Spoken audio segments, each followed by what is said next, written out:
Akong anak inyong gibatay, nagtinarong, daga na tabangan. Daga! Ba!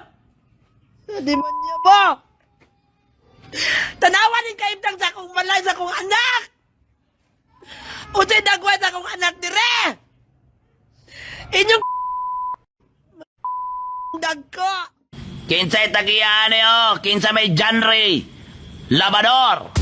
June 25, 2026. Eksaktong 7 buwan na ang lumipas mula ng pagbabarilin at mapatay si Barangay Captain Oscar Dodong Bukol Jr. sa loob mismo ng kaniyang tahanan sa Barangay 3 de Mayo, Digos City noong Nobyembre 25, 2025. Ngunit sa kabila ng paglipas ng 7 buwan, patuloy pa ring nananawagan ng hustisya ang kaniyang pamilya dahil hanggang sa kasalukuyan habang isinusulat ang balitang ito, hindi pa rin nila nakakamit ang katarungang matagal na nilang hinihiling. Ayon sa pamilya at mga taga-suporta ni Kapitan Bukol Jr., bawat buwang lumilipas ay patuloy na nagpaalala sa kanila ng matinding sakit at pangungulila dulot ng kanyang pagkawala. Bagamat nangako ang mga otoridad na patuloy ang investigasyon at bumuo pa sila ng Special Investigation Task Group upang tutukan ang kaso, nananatili pa rin ang kanilang tanong kung kailan tuluyang mabigyan ng hustisya ang pagkamatay ng kanilang mahal sa buhay. Matatanda ang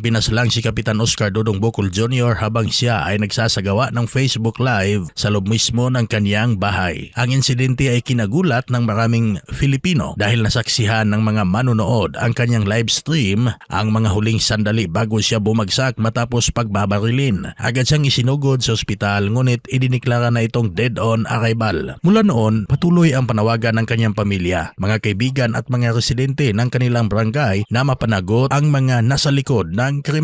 Nagsagawa ng malawakang manhunt operation ang kapulisan at bumuo ng Special Investigation Task Group o SITG upang mapabilis ang investigasyon. Nag-alok din ng pabuya para sa sinuman na makapagbibigay ng impormasyon na makatutulong sa pagdakip sa mga sospek. Gayunman, hanggang sa ngayon ay wala pa ring naiharap na pinal na resulta ang investigasyon. Samantala, nakibahagi rin sa investigasyon ang National Bureau of Investigation o NBI matapos humiling ng tulong ang pamilya ni Bukol. Ayon sa ahensya, masusing sinuri ang iba't ibang anggulo ng kaso upang matukoy ang mga responsable at matiyak na mananaig ang katotohanan. Para sa pamilya ni Kapitan Bukol Jr., hindi nila hahayaang malimutan ang nangyari. Patuloy silang umaasa na darating ang araw na mapapanagot ang mga nasa likod ng pagpatay at maibibigay ang hustisyang matagal na nilang ipinaglalaban habang patuloy ang pag-ikot ng panahon. Iisa lamang ang panawagan ng pamilya Bukol. 7 buwan na ang lumipas, ngunit hindi pa rin sila titigil hanggat hindi nakakamit ang hustisya para kay Kapitan Oscar Dodong Bukol Jr. Ikaw ka-artikulo, ano ang komento mo sa video natin ngayon? Pwede ka mag-comment sa comment section at i-follow, i-like, i-share at huwag kalimutang i-subscribe ang artikulo.